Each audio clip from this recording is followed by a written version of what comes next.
Assalamualaikum warahmatullahi wabarakatuh.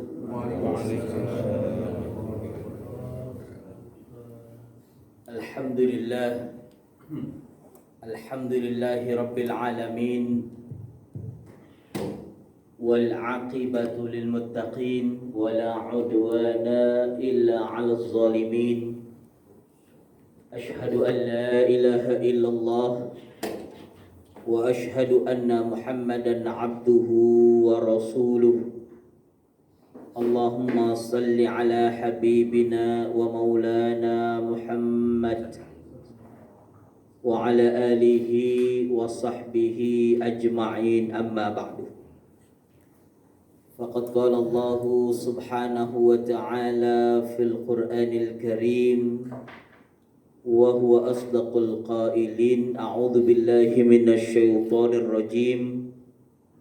Bismillahirrahmanirrahim. Afala yatadabbarunal Qur'ana am 'ala qulubin aqfaluha. Surat Muhammad. Yang kami hormati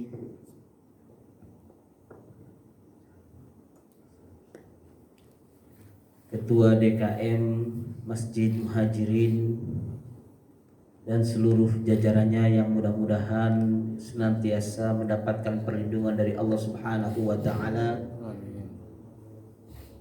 Para jamaah, bapak-bapak, saudara-saudara, para pemuda yang dirahmati oleh Allah Subhanahu wa taala. Alhamdulillah, pagi hari ini dengan izin Allah kita bisa melaksanakan kajian subuh kali ini setelah kita merencanakannya beberapa bulan yang lalu.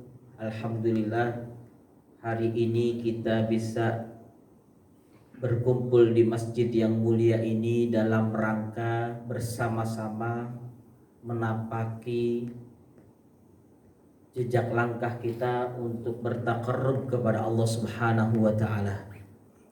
Mudah-mudahan Allah Subhanahu wa taala memudahkan langkah kita.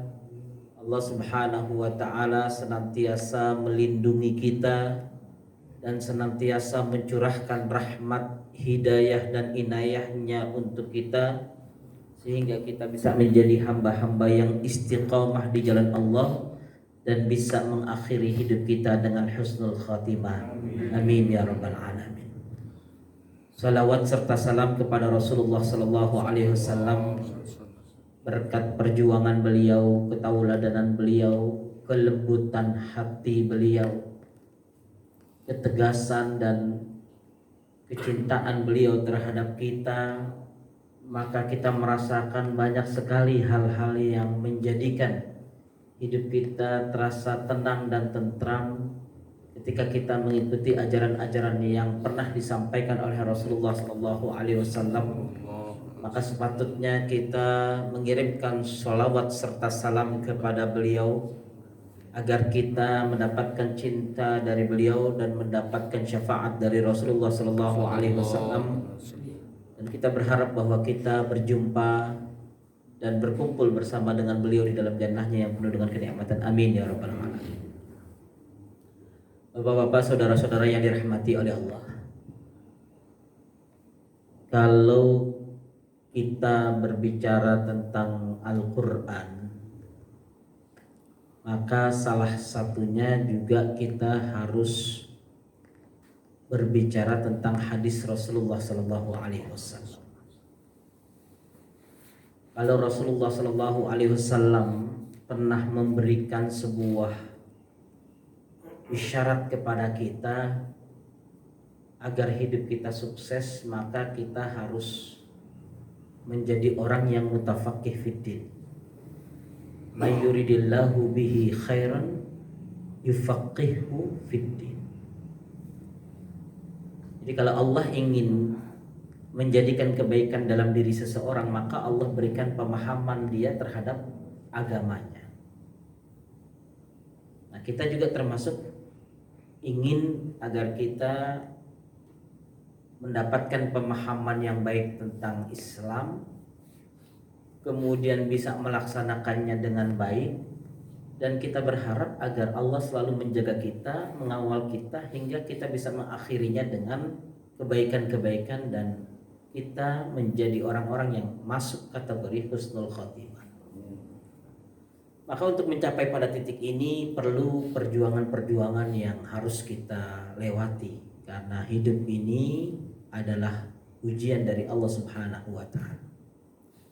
Pada kesempatan pagi hari ini mungkin saya hanya ingin memukaddimahi, ya, kalau tidak salah saya menyampaikan kepada pengurus, ya, temanya itu, ya, mengenal Al-Quran dan bagaimana cara penafsirannya. Jadi hari ini mungkin lebih banyak diskusi atau mungkin nanti ada yang ditanyakan, ya, barangkali saya akan menyampaikan sekitar 30 menit kurang lebih, dan apabila ada yang didiskusikan ya kita diskusikan, karena barangkali ada hal-hal yang tidak tersampaikan tapi perlu untuk diketahui, maka bisa digali melalui tanya jawab dan diskusi di antara kita. Bapak-bapak yang dirahmati oleh Allah, saya buka kajian kita tadi dengan surat Muhammad yang berbicara tentang hati dan Al-Quran. Afala yatadabbaruna al-Qur'ana am ala qulubin aqfalha. Apakah kalian tidak mentadabburi Al-Quran, atau hati-hati kalian terlanjur terkunci? Jadi maksudnya adalah bahwa setiap manusia yang ada di muka bumi ini pasti dia akan mendapatkan cara untuk mendapatkan petunjuk. Jadi Allah akan berikan setiap orang yang ada di dunia ini cara bagaimana dia mendapatkan petunjuk. Karena kalau dia tidak mendapatkan risalah dan petunjuk, maka dia tidak akan mendapatkan azab dari Allah. Dalam Al-Quran Allah menyebutnya wa ma kunna mu'adzibina hatta nab'atha rasul. Kami tidak akan mengazab sebuah kaum atau seseorang atau sebuah komunitas sampai kami mendatangkan utusan kami menyampaikan tentang kami, ya, yaitu para rasul-rasul. Hatta nab'atha rasul. Artinya bahwa setiap dari kita ini pasti semua sudah mendengar apa itu Islam, sudah mendengar apa itu tauhid, sudah mendengar apa itu Al-Quran dan sebagainya. Yang menjadi permasalahannya adalah pada tingkat penyikapannya. Contohnya kita mendengar Quran, tapi kita sikapi biasa-biasa saja, maka sikap kita itu akan dinilai sebuah sikap yang tidak menghormati Allah dan Al-Quran. Atau mungkin kita ini mendengar Al-Quran tidak paham, tapi kita berusaha untuk meyakini bahwa apa yang ada dalam kandungannya itu sebuah kebenaran, sehingga kita berharap suatu saat kita bisa memahaminya dan Allah memudahkan sampai pada titik itu. Atau ada juga yang ketika dia disampaikan Al-Quran dia tidak paham tapi dia tolak begitu saja. Dan ada juga yang mendengar ayat Al-Quran dia bukan hanya menolak, dia berusaha menyerang siapapun yang kemudian menyampaikan ayat-ayat Allah. Jadi kalau kita lihat tipologi manusia terhadap kebenaran itu kan macam-macam. Nah, kita khawatir jangan sampai kita termasuk orang yang lengah, yang lalai, orang yang disebut bodoh di dalam Al-Quran, apalagi menjadi musuh-musuh Allah. Na'udzubillah min dzalik. Makanya bagaimana kita menghindari hal-hal negatif tadi, ya, termasuk orang-orang yang disebut dalam Al-Quran lafi dhalalim mubin, ya, di dalam Al-Quran disebut orang-orang zalim, di dalam Al-Quran disebut orang-orang bodoh, di dalam Al-Quran disebut wahum la yash'urun, tidak merasa. Nah, hal-hal yang negatif-negatif ini kan sebenarnya bukan karena mereka tidak pernah mendengar ayat Quran kemudian Allah menyebutnya bodoh, tapi karena sikap mereka terhadap Al-Quran lah yang kemudian mereka mendapatkan penyematan dari Allah dengan istilah-istilah tadi. Nah, agar jangan sampai kita terkena hal itu, maka seakan-akan ayat tadi bertanya, kalau kalian menjadi manusia yang hari ini penuh dengan kemaksiatan, afala yatadabbaruna al-Quran. Apa manusia yang maksiat seperti ini tidak pernah tadabbur Al-Quran? Karena Al-Quran itu tidak mungkin ya tidak sampai kepada kalian, atau Al-Quran itu sampai tapi cahayanya tertutup disebabkan hati-hati yang terkunci. Jadi artinya yang mengunci itu adalah hati kita. Jadi pertanyaannya bahwa tidak ada ayat Al-Quran yang dibacakan kemudian Allah menutup manfaat Al-Quran itu ke dalam hati seseorang, kecuali hati seseorang itu ditutup oleh orang itu sendiri sehingga cahaya dan kebaikan Al-Quran tidak menyentuh di dalam hatinya. Artinya Allah Subhanahu wa taala menyampaikan kepada kita bahwa Allah ketika menyampaikan sifat Rahmannya, Rahimnya, tidak pernah membatasi.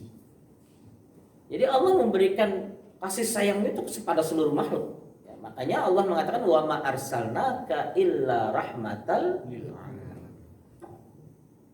Artinya rahmat Allah Subhanahu wa taala itu tidak dibatasi dengan orang kulit putih, kulit hitam, tidak dibatasi dengan berbagai macam suku dan ras. Yang membatasi itu adalah hati kita, dinding-dinding hati kita.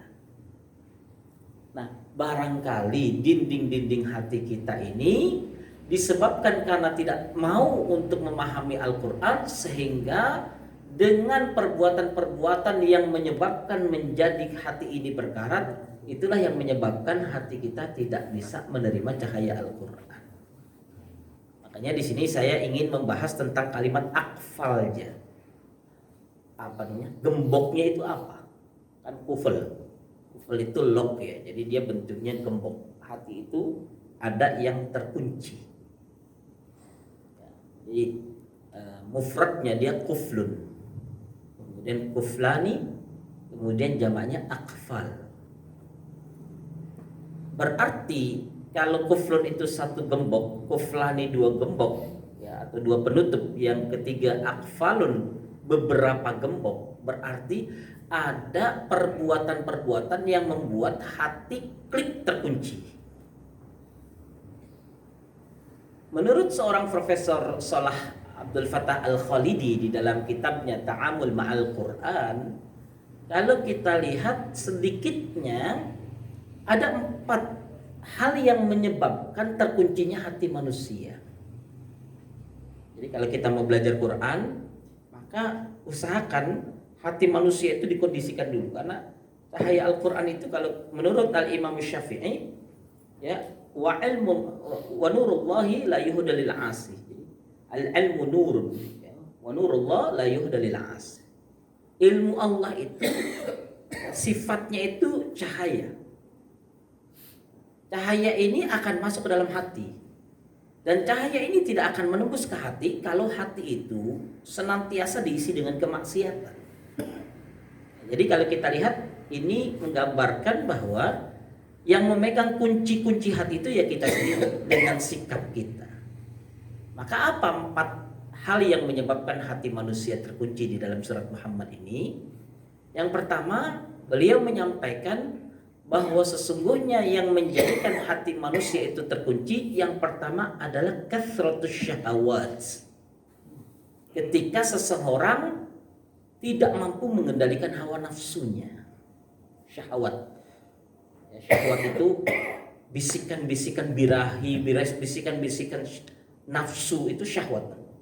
Jadi kalau seseorang tidak bisa mengendalikan hawa nafsunya, maka hawa nafsunya itu akan menyebabkan fungsi hatinya itu menjadi terkunci.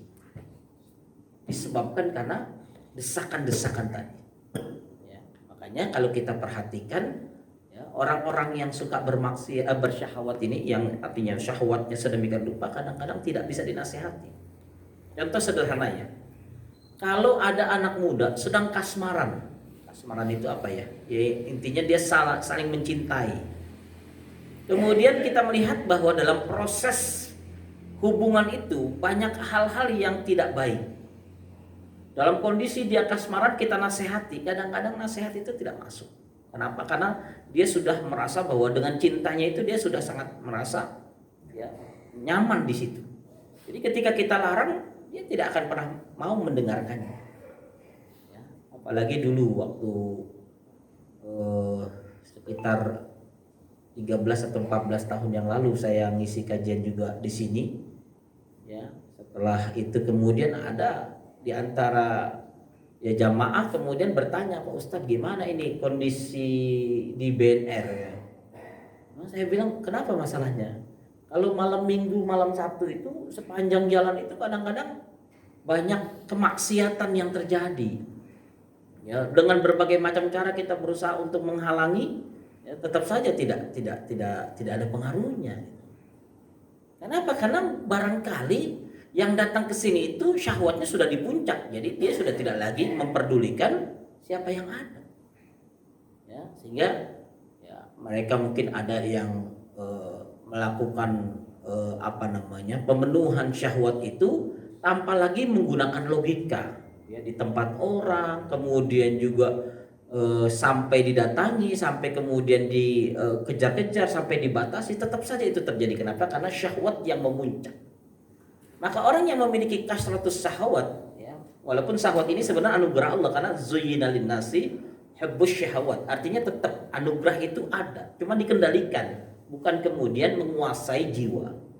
Jadi orang yang tidak mampu menguasai jiwanya dan kemudian dikuasai dengan syahwat, maka itu akan menjadi salah satu kunci hati sehingga dia tidak lagi bisa merasakan cahaya Al-Quran.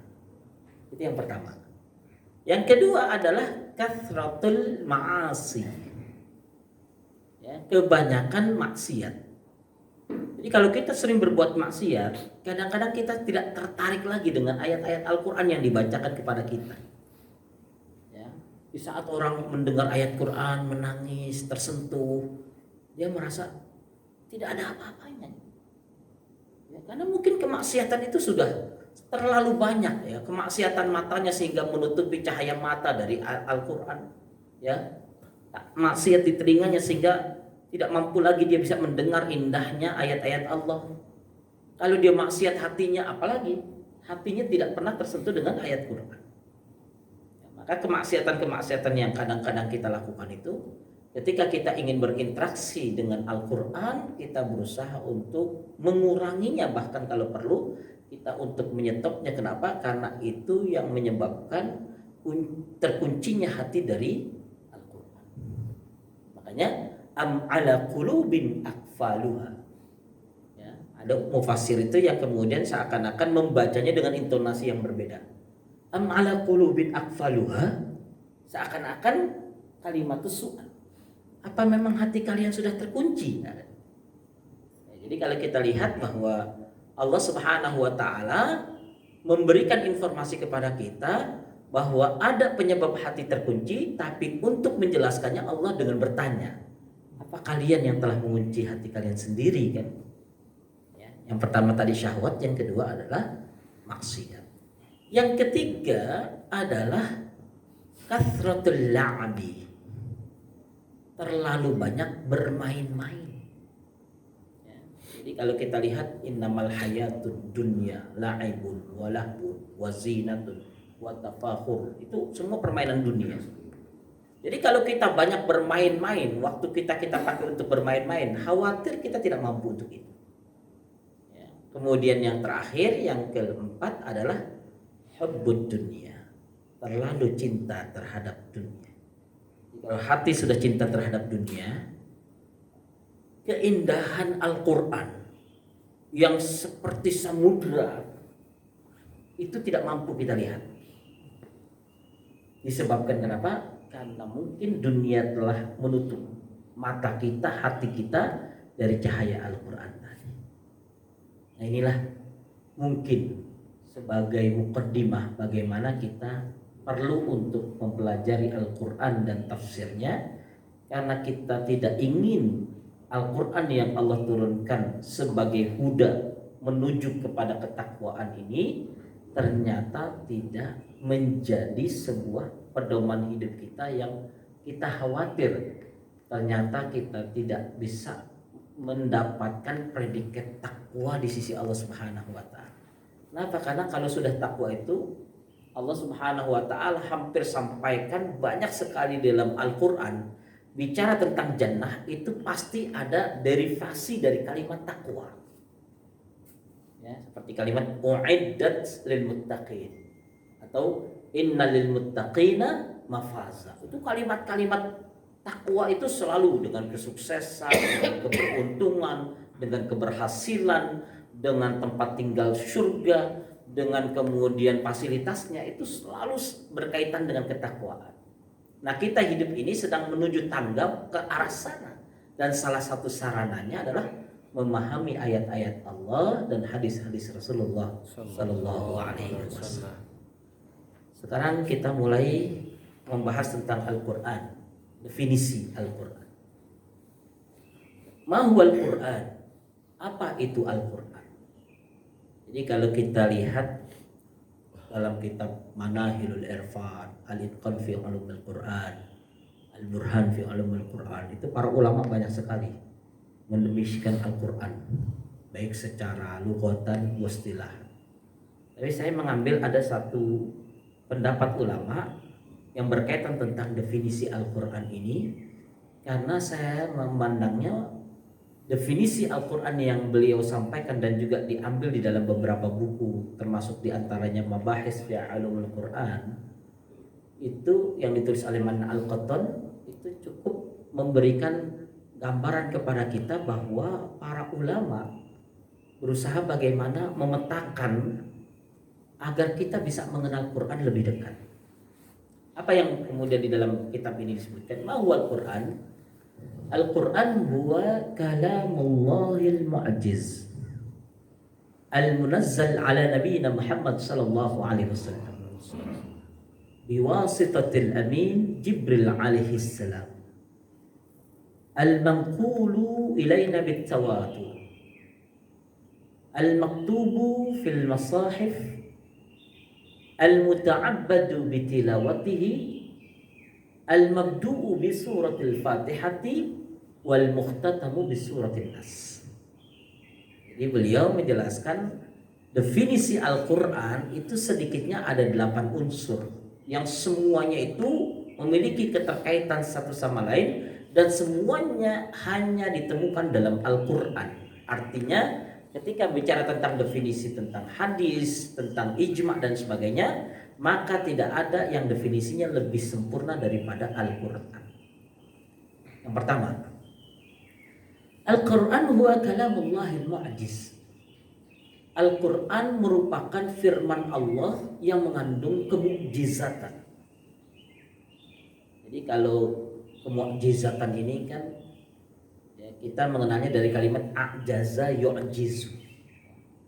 Nah, kalau ada orang tua kemudian dia berjalan menggunakan alat bantu, apakah itu tongkat, apakah kemudian dia digandeng, atau kemudian dia dituntun, atau kemudian dia berjalan tertatih-tatih, ya, maka kita menyebutkan hadza rajulun ajuzun.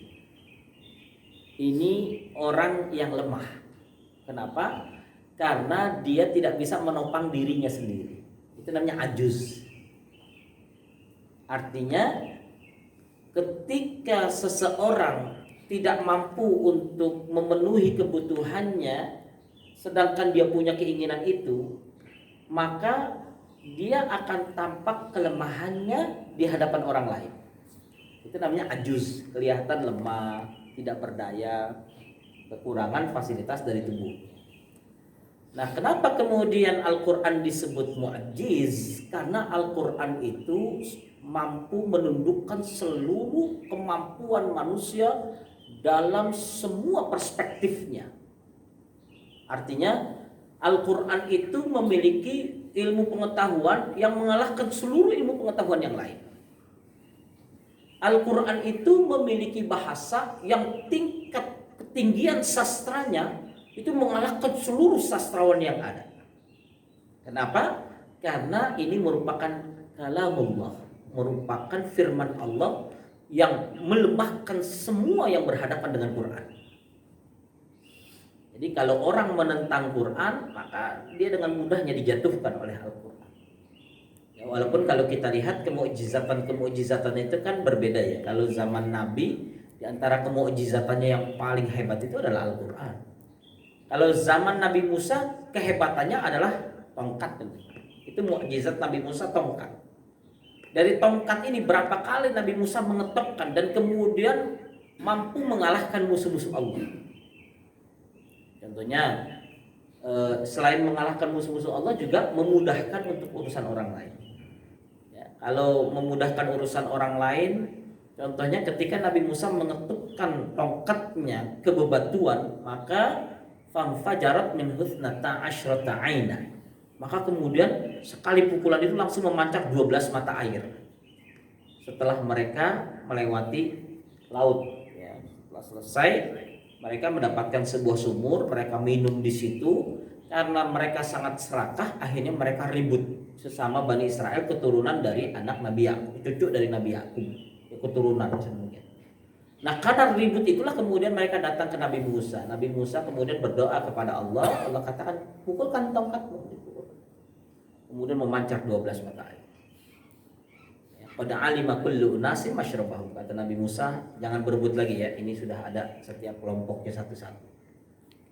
Artinya apa? Allah memberikan kemukjizatan kepada Nabi Musa sehingga mampu menampilkan sesuatu yang tidak mampu dilakukan oleh orang lain. Itu namanya mukjizat.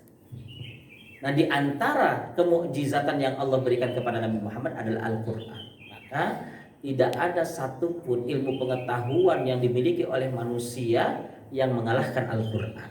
Itu yang pertama, kalamullah mu'jiz. Ya, kalau pembahasan mukjizatnya nanti panjang sekali, saya hanya mendeskripsikan sederhana saja bahwa mukjizat itu adalah ya, sesuatu yang Allah berikan kepada hamba yang dipilihnya untuk menghadapi berbagai macam permasalahan. Ya, kalau dalam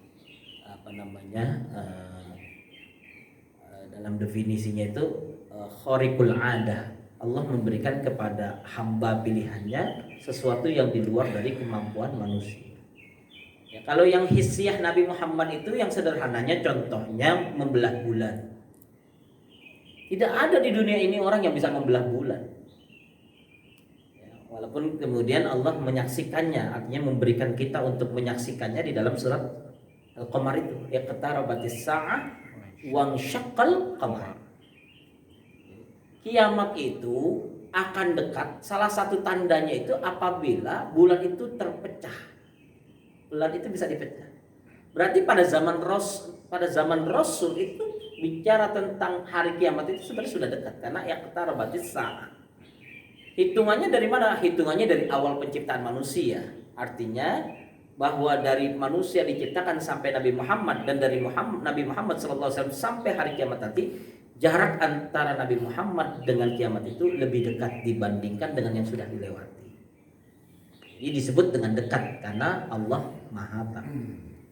Ini kalamullahil mu'jiz. Yang kedua, al-munazzal ala Nabi Muhammad SAW, yang diturunkan kepada Nabi Muhammad SAW. Jadi artinya Al-Quran ini dihususkan oleh Allah untuk turun kepada Nabi Muhammad.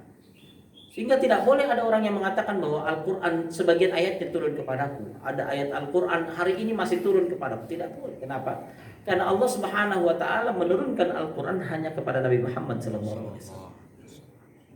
Maka kalau ada Al-Quran yang tidak bersumber dari Nabi atau bersanad atau mutawatir dari Nabi, maka bisa dianggap bahwa itu adalah ajaran yang menyempal karena dia telah mengaku mendapatkan wahyu, padahal sesungguhnya Allah Subhanahu wa taala memberikan wahyu Al-Qur'an itu hanya kepada Nabi Muhammad SAW. Yang ketiga adalah biwasitatil amin Jibril alaihissalam, melalui perantara malaikat Jibril alaihissalam. Ini dahsyat. Jadi kalau kita lihat dalam hadis-hadis tentang bagaimana riwayat tentang bagaimana malaikat Jibril sangat dihormati oleh para malaikat yang lain, malaikat Jibril memiliki, yang disaksikan oleh Nabi Muhammad, memiliki 600 sayap. Satu sayapnya menutup timur dan barat, ya, bukan menutup ya Sabang dan Merauke, bukan, menutup timur dan barat dari dunia ini. Itu satu sayap. Ya, kemudian Rasulullah SAW juga menggambarkan tentang bagaimana kehebatan Jibril alaihissalam ketika menemani beliau dalam sebuah perjalanan di sebuah malam yang Allah sebutkan dalam Al-Quran, Subhanalladzi asra bi'abdihi dan sebagainya. Jadi kalau kita lihat, Jibril itu malaikat yang sangat ditakuti. Dan Allah Subhanahu wa taala menurunkan wahyu Al-Qur'an melalui malaikat Jibril, karena malaikat Jibril ini adalah malaikat yang disebut uzama'u malaikah, pemimpin dan ya, pembesarnya dari para malaikat. Makanya ada yang mengatakan malaikat itu ruhnya, disebutnya ruh. Ya. Di dalam surat Al-Qadar, ya, inna anzalnahu fi lailatul qadar, lailatul qadri khairum min alfi syahr. Tanazzalul malaikah, turun seluruh malaikat, ya, turun hampir sebagian besar malaikat, warruhu, dan pemimpinnya yaitu malaikat Jibril. Tanazzalul malaikatu warruhu fiha bi'izni rabbihim, dengan izin Allah. Ya, kenapa dikhususkan ruh? Karena sebagian mufassir mengatakan itulah penyebutan yang diberikan kepada malaikat Jibril, sehingga malaikat Jibril inilah yang menurunkan Al-Quran, yang kemudian menghidupkan ruh dalam artian dengan Quran ini, sehingga siapapun yang di dalam hatinya ada Quran, maka dia punya semangat yang sangat tinggi. Ya, tapi semuanya itu adalah dengan izin Allah Subhanahu wa Ta'ala. Kemudian yang keempat adalah al-manqulu ilaina bit-tawatur, dipindahkan dari mulut ke mulut, dari sanad ke sanad dengan cara mutawatir. Tawatir itu jumlahnya banyak, orangnya soleh, dan mustahil sepakat berbohong. Kalau hari ini saya menyampaikan kepada bapak-bapak, ya, bilang ke istri, ke ibu, bahwa Al-Quran itu jumlahnya hanya 110. Barangkali bapak-bapak mengatakan, kan 114. Enggak, kita mau bohongi istri-istri kita. Jumlah Al-Quran itu hanya 110 contohnya. Pasti kemudian bapak-bapak akan mengatakan, tidak, saya tidak mau korupsi terhadap ilmu. Jumlah surat dalam Al-Quran itu 114.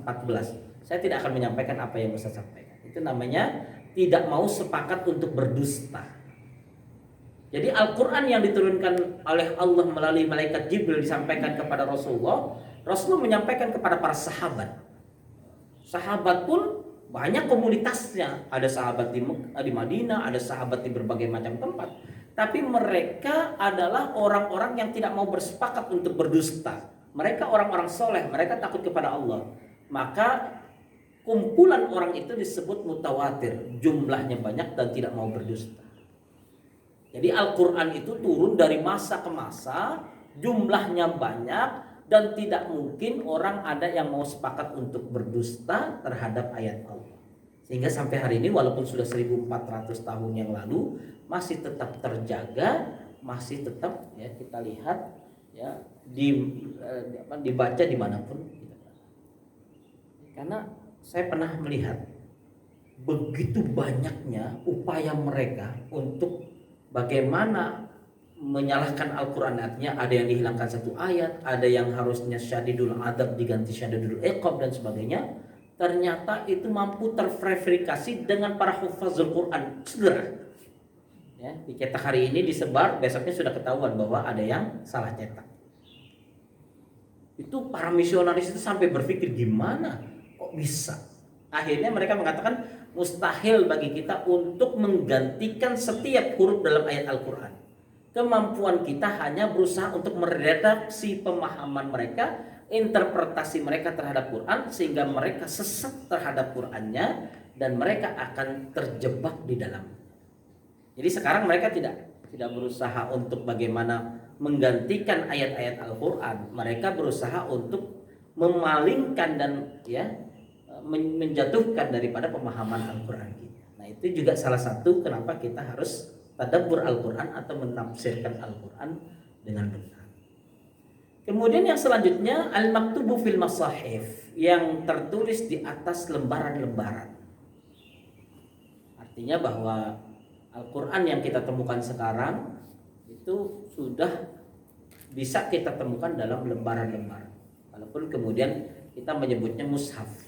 Ya, karena bicara tentang Al-Quran ini nanti mohon maaf panjang ya. Seperti mau menyentuhnya dalam kondisi wudhu atau tidak wudhu itu nanti panjang ceritanya. Tapi yang ingin saya sampaikan bahwa kalamullah itu terjaga rapi dan kemudian hari ini kita bisa menemukannya ada di atas lembaran-lembaran. Ya. Ada juga yang ada di dalam hati, ada juga yang ada di atas lembaran. Tapi yang atas di lembaran ini dijaga oleh apa yang ada di dalam hati.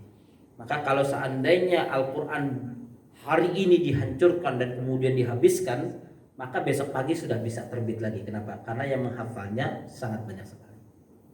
Kemudian al-muta'abbadu bitilawatihi, bernilai ibadah ketika membacanya. Ya, ini poin yang kelima atau yang keenam ya. Al-muta'abbadu bitilawatihi, dia mengandung unsur ibadah ketika membacanya. Artinya begini, apapun yang kita lakukan itu semua ada hitungannya. Ada hitungan kalau waktu itu second ya, ada minutes ya, ada hour gitu. Itu kalau hitungan. Kalau hitungan massa barangkali dari miligram, kemudian gram, kemudian sampai kilogram dan sebagainya. Kalau liter juga ya, mililiter dan sebagainya, itu semua ada massa. Nah, kalau ini ada takarannya, maka ketika kita menuntut ilmu, kita membaca buku, 1 buku, 2 buku, 3 buku, itu masuknya pahalanya pahala membaca buku, belajar. Tapi kalau kita membaca Quran, likulli harfin ajru, setiap hurufnya Allah memberikan kepadanya sebuah kebaikan. Bal asyru amsalihah, bahkan Allah melipat gandakan. Jadi kalau alif lam mim itu kita lihat bukan satu kata, tapi itu 3 huruf. Setiap hurufnya mengandung 10 kebaikan. Jadi kalau kita baca alif lam mim, kita mendapatkan 30 kebaikan secara otomatis ditulis oleh para malaikat, dan itu akan diturunkan nanti dihisab ketika kemudian Allah Subhanahu wa taala menurunkan kitab di tangan kanan, maka dia akan lihat bagaimana Al-Quran itu yang telah dibacanya menjadi sangat banyak dengan nilai-nilai kebaikan yang ada di dalamnya. Belum lagi surga yang Allah Subhanahu wa taala berikan itu tergantung dengan bacaan Quran yang dibacanya. Maka kaplingnya itu sampai di ujung dari ayat bacaan yang dibacanya. Jadi kalau kita lihat, Masya Allah, Al-Quran itu punya pengaruh besar terhadap kehidupan dunia kita dan punya pengaruh besar dalam artian kehidupan akhirat kita. Apalagi kalau kita lihat ternyata Al-Quran itu mujassam. Nanti dia berbentuk jisim ketika di yaumul akhirah. Ya, kan ada beberapa riwayat Rasulullah SAW digambarkan, karena banyak saya gambarkan secara garis besar. Ada orang itu ketika dia dimasukkan dalam kelompok, dia masuk kelompok orang-orang calon penghuni neraka. Ketika kemudian digiring oleh malaikat, karena masuk neraka itu tidak by person tapi kolektif. Jadi ya, kalau kita sebutnya Zumar, surat Az-Zumar itu bicara tentang kelompok. Jadi orang masuk neraka itu, ini kelompoknya ini masuk, kemudian sudah dekat dibukakan pintunya langsung nyemplung. Gitu ya. Jadi dia tidak tahu, dia tahu ada neraka di sana, cuma dia tidak tahu ada pintunya. Kemudian ketika dibawa sudah dekat, kemudian mereka panik, kemudian langsung dibukakan, langsung masuk ke dalam. Ya, kalau dalam surat Wail itu para mufassir mengatakan jatuhnya manusia dari dasar kemudian sampai dari atas kemudian sampai ke dasar neraka itu kan yahtaj sab'ina kharifan, sekitar 70 tahun.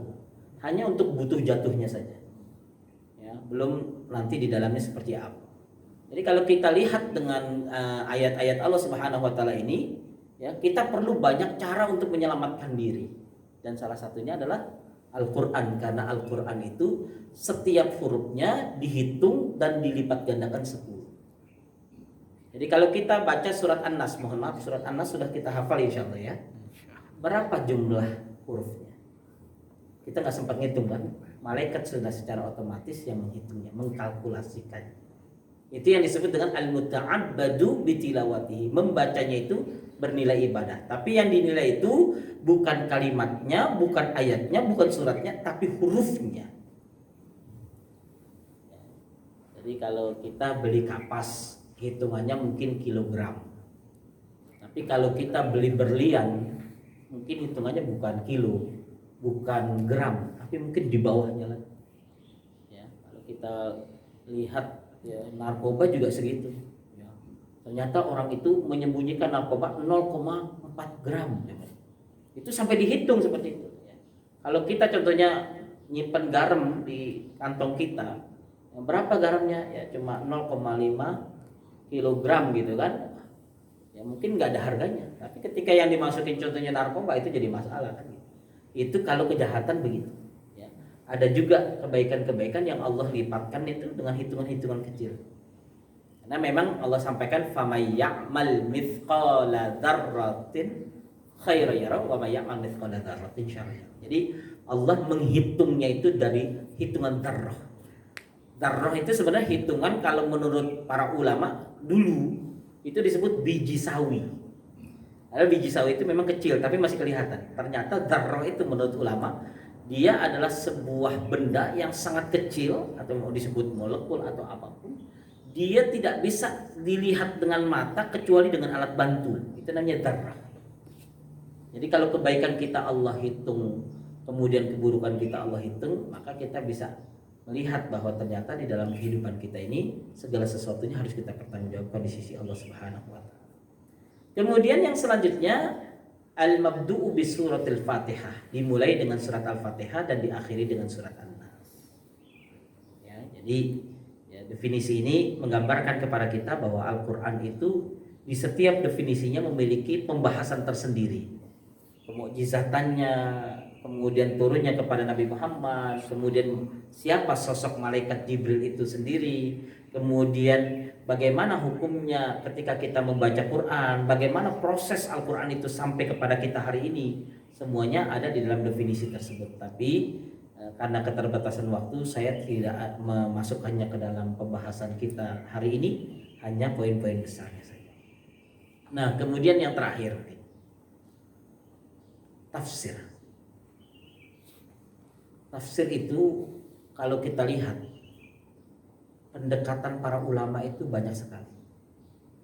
Ada orang yang ingin mengatakan saya ingin tafsir, pendekatannya pendekatan bahasa. Ada orang yang mengatakan saya ingin belajar tafsir tapi pendekatannya metodologis.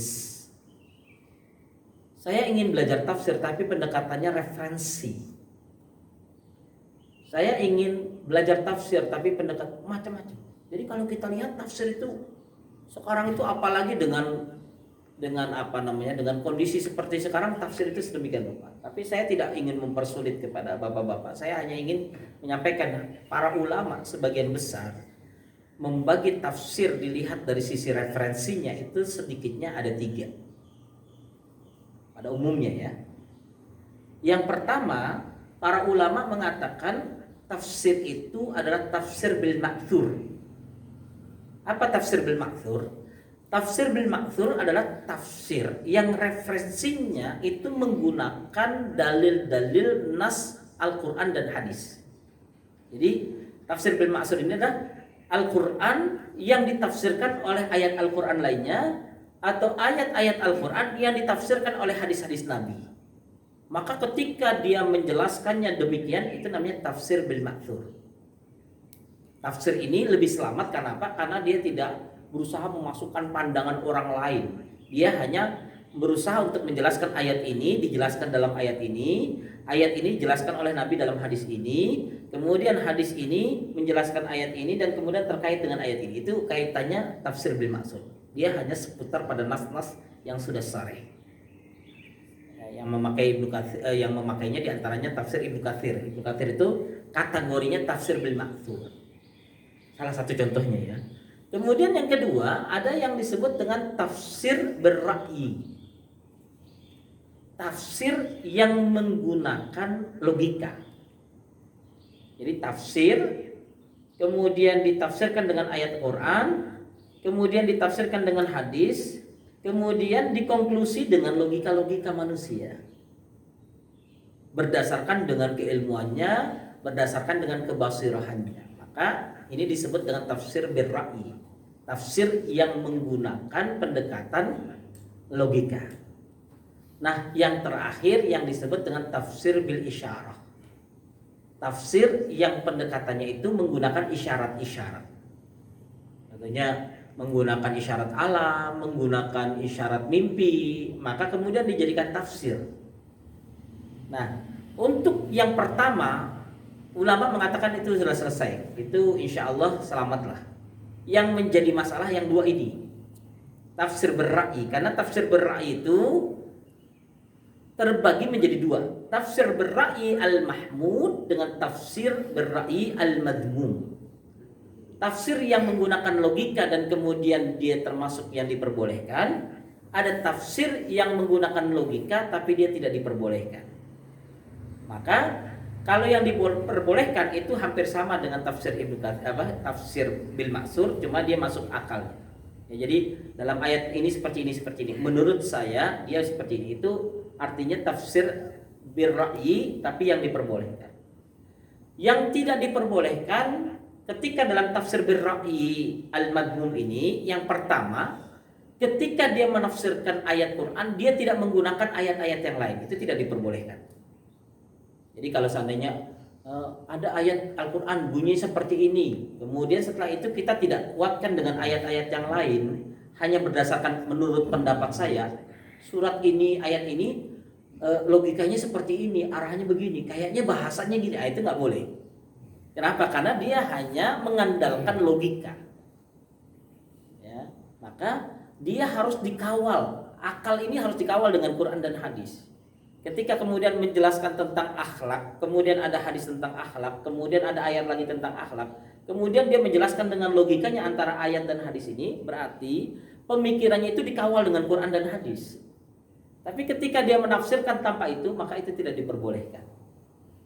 Apalagi kalau bertentangan. Ya, dia menafsirkan ayat ini, kemudian dia pakai logika. Setelah logikanya dipakai, ternyata bertentangan dengan ayat yang lain. Itu nggak boleh juga. Itu bermasalah. Ya, kadang-kadang kan ada orang yang sudahlah kita nggak usah menafsirkan Quran dengan berbagai macam referensi, cukup dengan logika kita. Tapi ketika dia sampaikan berbenturan dengan ayat, nah ini logika kamu atau Quran yang benar kan gitu. Itu yang kemudian tidak boleh. Nah dalam hal ini mohon maaf itu kan sering dipakai oleh orang-orang liberal, oleh orang-orang sekuler untuk bagaimana memecah belah dan mengadu domba umat Islam. Kemudian yang ketiga tafsir bil isyarah. Tafsir bil isyarah sebenarnya sebagian besar ulama ini hampir mengatakan tidak boleh, tapi ada. Memang mungkin ada orang yang punya ilmu laduni atau punya ilmu kemampuan, dia bisa menjelaskan dari setiap ayat itu yang mungkin berbeda. Tapi kan orang yang seperti ini tidak banyak.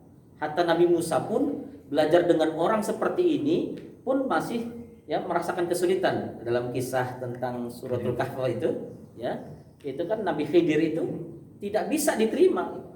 Ada anak kecil ya, pelintir aja kepalanya kan. Ada kemudian perahu kemudian dibolongi. Ini kan orang-orang yang memiliki pengetahuan khusus. Makanya kalau kemudian memang orang punya ilmu seperti ini dan kemudian dia menafsirkan Quran, barangkali dia memang memiliki ilmu itu. Tapi siapa yang bisa menggaransi bahwa orang itu betul? Kenapa? Karena biasanya tafsir isyarah itu bisa melalui mimpi-mimpi dengan cara-cara reka-reka. Ya, tentunya saya pagi hari ini baca ayat ini.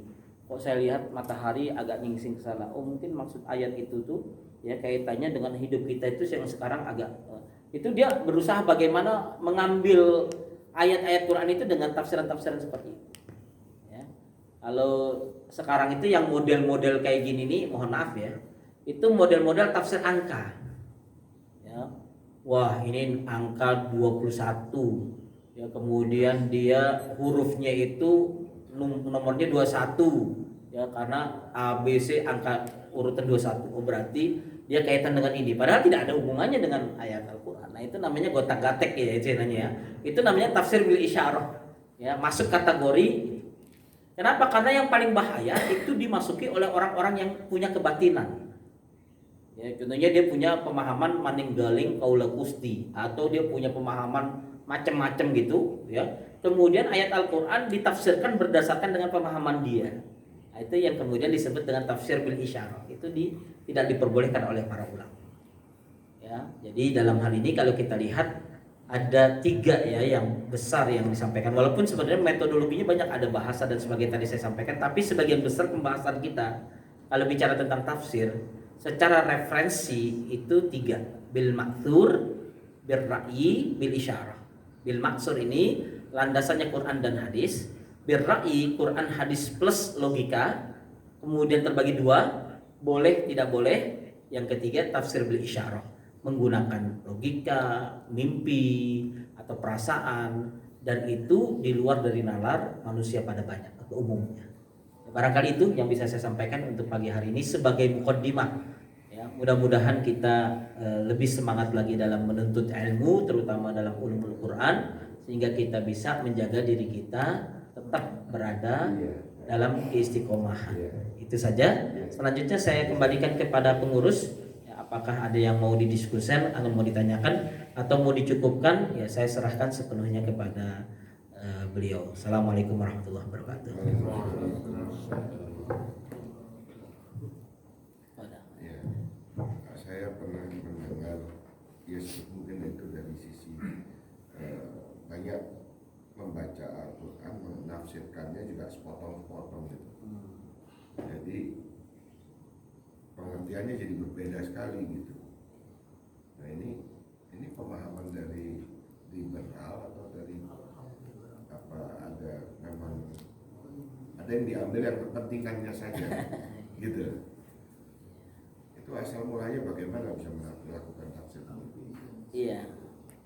Ya sebenarnya di dalam Al-Quran kan Allah bertanya, kaifa tu'minuna bi ba'dil kitab wa takfuruna bi ba'd. Bagaimana bisa kalian itu ngambil sebagian dari ayat tapi sebagian kalian tinggalkan? Berarti kan dia hanya menjadikan ayat itu sebagai tameng. Karena ketika menguntungkan dia pakai, ketika merugikan dia tinggalkan. Nah, model-model yang seperti ini kadang-kadang ya kalau kita lihat pada akhirnya akan kontradiktif. Karena kepentingannya akan berubah-ubah. Ya, makanya kalau dia memakai ayat untuk kepentingan ini, suatu saat ketika dia mungkin tidak dalam kepentingan itu, dia akan menafsirkannya akan berbeda. Itu satu kerugiannya. Kemudian yang kedua, dengan cara dia memotong-motong, maka dia tidak akan pernah bisa memahami Al-Quran secara utuh. Ya, karena Al-Quran ini disebut dengan satu kesatuan, the unity of Al-Quran. Al-Quran itu satu kesatuan. Jadi surat apapun kita tarik itu pasti yang lainnya akan ikut, karena dia saling berkaitan. Ya, ada ilmu namanya ilmu munasabat. Ilmu munasabat itu ilmu yang mengaitkan antara satu ayat dengan ayat, satu surat dengan surat, awal surat dengan akhir surat dengan awal surat, ya, awal surat dengan akhir surat. Itu semuanya ada ilmunya. Itu namanya ilmu keterkaitan. Maka kalau seandainya tadi dipotong-potong, maka hilang komprehensifnya. Ya, ke menyeluruhan. Barangkali itu memungkinkan terjadi apabila memang karena waktunya yang terbatas. Dan itu bisa saja disampaikan tapi bukan sebagian ayat, ya, satu ayat. Kalau seandainya satu ayat, kayak saya tadi ngambil satu ayat gitu, ya. Sebenarnya itu bisa saja kalau dalam bentuk metodologi tafsir itu ada disebut tafsir tahlili, ada disebut tafsir maudhu'i. Ya, ada tafsir manhaji, ya. Jadi artinya ada tafsir itu yang bentuk penjelasannya tahlili, artinya dari surat Al-Baqarah sampai surat An-Nas terus dirunut pelan-pelan. Ada yang kedua secara metodologi, diambil temanya ayat tentang ekonomi, maka seluruh ayat-ayat tentang ekonomi saya keluarkan, saya sampaikan. Besoknya lagi ayat tentang pertanian, saya ambil seluruh ayat-ayat Al-Quran tentang pertanian. Besoknya lagi ayat-ayat tentang astronomi, saya ambil ayat-ayat tentang astronomi. Itu namanya tafsir tematik, tafsir maudhu'i. Artinya itu sebenarnya lebih kepada memfokuskan. Tapi kalau tidak memotong ayat atau tidak kemudian menjelaskan hanya yang menjadi kepentingannya, bukan menjelaskan secara totalitas. Jadi kalau seandainya saya contohnya diminta tolong jelaskan tentang ayat-ayat pertanian, barangkali saya ambil surat Al-Mu'minun ayat sekian, Saya ambil ini ayat sekian, kemudian saya jelaskan satu kesatuannya bahwa dia memiliki kebersamaan. Itu artinya tafsir maudhu'i. Ya, tapi kalau selain itu yang cuma memotong sebagian untuk menjelaskan sebagian yang model-model orang liberal sekarang, itu hanya untuk kepentingan politik mereka saja. Barangkali seperti itu. Ya, kalau menurut Ustaz, kalau buat kita di rumah itu setidak-tidaknya itu tafsir apa ya Ustaz? Apakah kan soalnya selain Ibnu Katsir itu saya pernah baca agak panjang Ustaz, kadang-kadang bahasanya juga agak susah ya. agak susah. Kalau menurut Ustaz itu sebaiknya kita punya tafsir apa yang bisa di? Iya, memang begini sih. Tafsir itu, para mufassir itu tidak lepas dengan mazhabnya. Kadang-kadang ada tafsirnya bagus, tapi mazhabnya tidak mazhab kita. Kalau saya anjurkan, kemudian kita telan mentah, akhirnya kita berantem dengan istri kita. Kadang-kadang suka terjadi juga model begitu. Ya, jadi kalau saya contohnya lihat nih, Al-Qurtubi dari Cordova, ya mazhabnya Maliki. Ada lagi contohnya tafsir Ar-Razi. Ar-Razi itu masuk kategori ra'i, dia punya logika. Ayat, hadis ditambah dengan logika dia. Itu Ibnu Katsir. Dia mazhabnya Syafi'i. Tapi pernah saya ngajar contohnya tafsir Al-Baydawi. Setelah saya kemudian teliti, mazhabnya Maliki. Sehingga ketika saya pahami selama ini dalam mazhab fikih Syafi'i, Imam Syafi'i seperti ini, kemudian saya ambil dari tafsir ini, kemudian saya akan bingung sendiri. Ini kok di dalam tafsir Ibnu Katsir masalah ini begini, kok untuk masalah menafkahi istri menurut Imam Maliki lebih sederhana kan gitu. Contohnya ya. Nah, itu kadang-kadang sering menjadi kendalanya di situ. Ya, jadi di Indonesia ini kalau saya lihat hampir sebagian tafsir itu kan sudah diterjemahkan. Cuma perbedaan-perbedaan mazhab ini harus dijelaskan. Kalau bicara tentang akidah, bicara tentang kehidupan, sejarah, itu sebenarnya nggak ada masalah. Tapi biasanya agak sedikit ada slacknya itu di dalam masalah-masalah fikihnya. Ya, jadi saya sering mengatakan kalau ada ibu-ibu terus di rumahnya dia punya tafsir, saya katakan ini Bu, yang perlu diperhatikan dalam tafsir ini adalah fikihnya. Jadi kalau ada ayat-ayat ahkam jangan ditelan dulu, apalagi diterapkan karena ini bertentangan dengan apa yang sudah kita pelajari selama ini dengan fikih di Indonesia contohnya. Ya, kalau saya mungkin ngajar contohnya ada masjid, Ustaz saya ingin belajar tentang tafsir al-ahkam del Qurtubi gitu. Ya, saya katakan tapi saya boleh menyensor. Karena apa? Karena kalau saya sampaikan jadi ikhtilaf kan gitu kan. Jadi ayat-ayat yang khilafiyah itu sengaja saya lewati karena saya tidak ingin terjadi perdebatan yang panjang. Karena apa? Karena saya sudah paham bahwa contohnya di sini sholatnya seperti ini. Di dalam tafsir itu menjelaskan tentang sholatnya Malikiyah. Ya, contohnya tentang sederhana lah ya. Masalah bersentuhan dengan istri batal nggak batal kan gitu kan. Kalau kita mau pergi haji, mau umroh, kemudian pembimbing kita bilang ini kita mau tawaf, daripada nanti batal, coba dari sekarang kalian sudah wudhunya wudhu Maliki karena nanti kita akan menggunakan mazhab itu dan kalau bersentuhan kita nggak batal, contohnya gitu kan. Tapi kalau kita baca fikihnya Imam Syafi'i itu batal juga kan gitu ya. Jadi wah ini yang mana yang harus saya terapkan kan gitu. Makanya pada poin-poin seperti itu kadang-kadang kita menjelaskan tapi tidak mendalam kan seperti itu. Karena apa? Karena hanya sebagai pengetahuan bahwa ternyata kalau ada orang punya perbedaan pendapat kita maklumi. Ya, sehingga itu menjadi sakofah. Jadi bukan menjustifikasi atau menyalahkan tapi justru kita menyadari bahwa terjadi sebuah perbedaan-perbedaan ya. Nah, tafsir-tafsir itu mungkin kalau di Indonesia ada tafsir Ibnu Katsir ya. Ada juga tafsir Al-Maraghi ya. Kalaupun mau Ar-Razi silahkan, tapi itu panjang sekali. Yang baru-baru sekarang ini contohnya ada tafsir Al-Munir punya Dr. Wahbah Zuhaili. Itu kalau untuk kita itu insya Allah relatif lebih nyaman lah bacanya, tidak perlu ada persinggungan-persinggungan yang lain sebagainya. Tapi kalau sudah terlanjur punya Al-Qurtubi atau tafsir-tafsir yang dimiliki oleh mazhab-mazhab lain, silahkan, tapi perlu hati-hati dalam masalah fikihnya. Barangkali seperti itu. Ya, silahkan. Singkat saja, kalau tafsir At-Tabari gimana? Ya, tafsir At-Tabari sebenarnya beliau itu di zamannya itu punya mazhab sendiri. Karena beliau di abad-abad awal. Jadi sebelum yang lain beliau sudah menulis tafsir itu sendiri. Nah, cuma Imam At-Tabari ini punya sanad sendiri, sehingga kadang-kadang di Imam Bukhari kita tidak temukan, di Imam Muslim kita tidak temukan. Kemudian kita katakan itu palsu atau itu hadis dhaif karena tidak ada di Imam Bukhari. Padahal ketika Imam Tabari itu menuliskan itu, dia sudah punya sanad langsung ketemu dengan para tabi'in kan gitu. Itu yang kadang-kadang menjadi kendala. Makanya kita juga perlu untuk mengetahui sejarahnya. Sejarah kenapa kok Imam Tabari itu hadisnya disebut Israiliyat, dhaif dan sebagainya, karena memang beliau ketemu sendiri. Kalau ketemu sendiri kan nggak perlu pakai punya orang lain kan gitu. Ya, jadi beliau punya ini sendiri.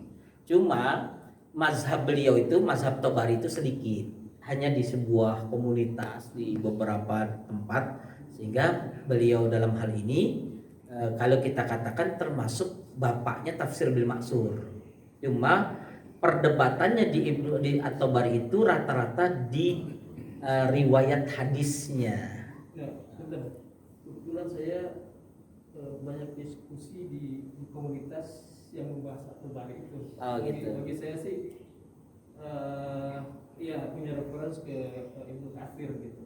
Memang seringkali kelihatan di situ ada beberapa yang ini harus hati-hati. Jadi itu saja. Ya, jadi kan Imam Tabari abad ketiga, sedangkan Ibnu Katsir abad ke-7-8. Berarti kan 5 tahun ya, 5 abad 3 dengan 8, 5 abad ya. Jadi lebih awal Imam Tabari 5 abad. 5 abad itu 500 tahun.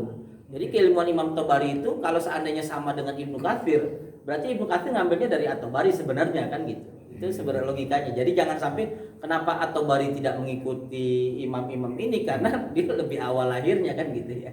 Jadi itu juga salah satu hal yang perlu untuk dipelajari, bahwa tafsir itu ketika kita lihat perkembangannya, kita lihat setiap mufasir itu lahir di tahun apa, di zaman siapa, apakah Bani Abbasiyah atau Bani Umayyah, karena berpengaruh.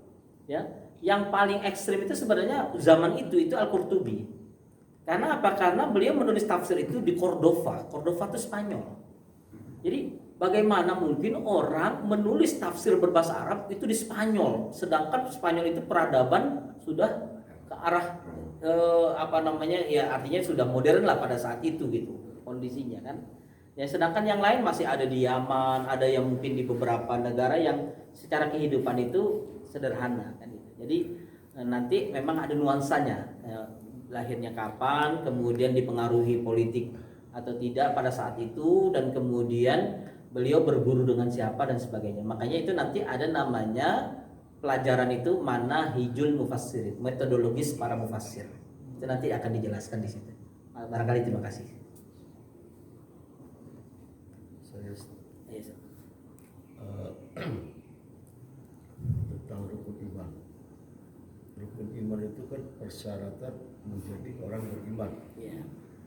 Kalau salah satu tidak dipenuhi atau ragu-ragu, berarti kan batal. Misalnya rukun iman kita kan ada 6. Salah satu ragu-ragu berarti batal. Keimanan kita ya. Mungkin nggak batal ya, tidak sempurna. Oh, tidak sempurna ya. Oke, tidak sempurna. Berarti juga bermasalah nanti dengan keimanan kita kalau tidak sempurna. Iya. Kalau dibiarkan. Kalau dibiarkan ya. Atau dipertahankan terus seperti itu. Ya, maksudnya dirinya tetap Tidak. beranggapan begitu. Tentang kaitannya dengan Al-Quran. Al-Quran itu kita sepenuhnya yakin, percaya dan beriman pada Al-Quran. Tapi pada saat beberapa ayat berbenturan dengan kepentingan kita, hawa nafsu kita, terus kita agak hindar-hindar gitu. Apakah itu menjadi bagian tidak kesempurnaan iman kita? Iya. Jadi memang keimanan di dalam hati kita ini kan memang harus dijaga dan dipupuk. Biasanya keimanan itu kan menjadi lemah ketika kemaksiatan dilakukan ataupun karena dia sudah terjebak di dalam dosa-dosa. Biasanya keimanan itu akan rendah, bahkan bisa menjadi hilang kalau dia tentunya melakukan kemaksiatannya. Wa in zana wa in syaraka kata Nabi, kalau dia lagi melakukan dosa itu bisa jadi hilang imannya, itu malah hilang kan gitu. Nah, kaitannya dengan tadi, jadi kita memang harus bersikap selalu memotivasi. Jadi kalau kita menemukan ada orang ini kok di iman ke-6 ini kok bermasalah ini kan al-qada'u wal qadaru. Ya, terkait dengan qada dan qadar ini enggak pernah artinya kayak orang tidak punya iman qada dan qadar contohnya gitu ya. Maka kita kan berusaha membina dalam titik itu karena keimanan itu kan harusnya komprehensif. Nah, kalau kita lihat tentunya di dalam surat Yunus ya, surat Yunus itu bicara tentang konteks al-imanu bil qadari khairihi wa syarrihi. Jadi kita bisa memiliki keimanan secara kuat untuk rukun iman yang ke-6 itu ada di dalam penjelasan surat Yunus. Maka kalau surat Yunus itu kita gali dalam, itu kita akan temukan rukun iman yang ke-6 itu contohnya. Kalau rukun iman yang pertama, kedua kan bisa di dalam berbagai macam. Tapi untuk yang iman ini kan ada beberapa yang dijelaskan di dalam ayat-ayat tertentu. Nah, barangkali itu belum menyentuh ke dalam dirinya sehingga dia masih belum punya keyakinan ke arah sana. Nah, barangkali tadabbur itulah yang kemudian mengikis dari keraguan-raguannya terhadap apa yang diyakininya selama ini. Tapi kalau kemudian sudah disampaikan dan kemudian sudah ini, ya itu mungkin sudah akfaluha, ada hati yang sudah menyebabkan terkunci sehingga dia tidak bisa menyempurnakan keimanan yang ada di dalam diri. Ya, makanya kita berharap betul bahwa kita ketika beriman kepada Allah, maka iman kita kepada Allah ini adalah sebuah iman yang sempurna, iman yang diterima oleh Allah Subhanahu wa taala. Barangkali seperti itu. Ya. Baik, kalau gitu kita cukupkan untuk pagi hari ini. Saya mohon maaf atas kekurangan dan kesalahan, dan insyaallah mudah-mudahan kita dipertemukan kembali. Mari kita cukupkan dengan hamdalah. Alhamdulillahirabbil alamin. Subhanakallahumma wa bihamdika asyhadu an la ilaha illa anta astaghfiruka wa atubu ilaik. Assalamualaikum warahmatullahi wabarakatuh. Waalaikumsalam.